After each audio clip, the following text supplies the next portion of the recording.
Program MBG saat ini di Kabupaten Muara Enim telah berjalan, namun pihak sekolah mengeluhkan jika omprengan hilang harus diganti. Oleh karenanya, Bupati Muara Enim telah berkoordinasi dengan SPPG di daerah.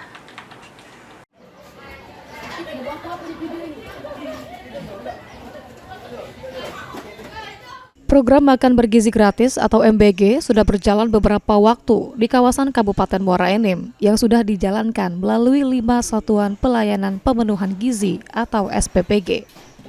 Sejumlah sekolah negeri dan swasta sudah melakukan kontrak penerima MBG melalui Sarjana Penggerak Pembangunan Indonesia atau SPPI yang bertugas di SPPG atau perpanjang tangan dari Badan Gizi Nasional atau BGN yang ada di daerah penerima MBG. Yang menjadi keluhan pihak sekolah atau Dewan Guru, yakni pihak sekolah harus mengganti omprengan atau alat makan yang disediakan SPPG jika hilang atau rusak. Menanggapi keluhan Dewan Guru, Bupati Muara Enim, Edison telah melakukan koordinasi, baik SPPG atau SPPI bisa memberikan permohonan terkait kontrak dari pihak sekolah.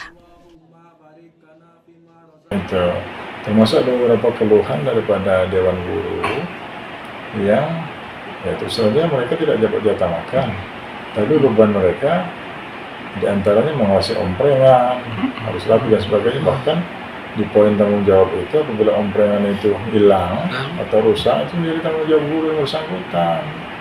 Itu makanya kita minta tadi kepada koordinator atau Korwil MBG di Muara Enim pada saat bertemu atau melakukan rapat dengan BGN pusat, sampaikan itu. Selain melakukan koordinasi terkait prosedur dan proses MBG, Bupati dan Pemkab Muara Enim meminta agar setiap pihak bisa mengawasi setiap proses MBG agar tidak terjadi kesalahan yang merugikan anak-anak sebagai penerima MBG. Mardiansyah, PAL TV.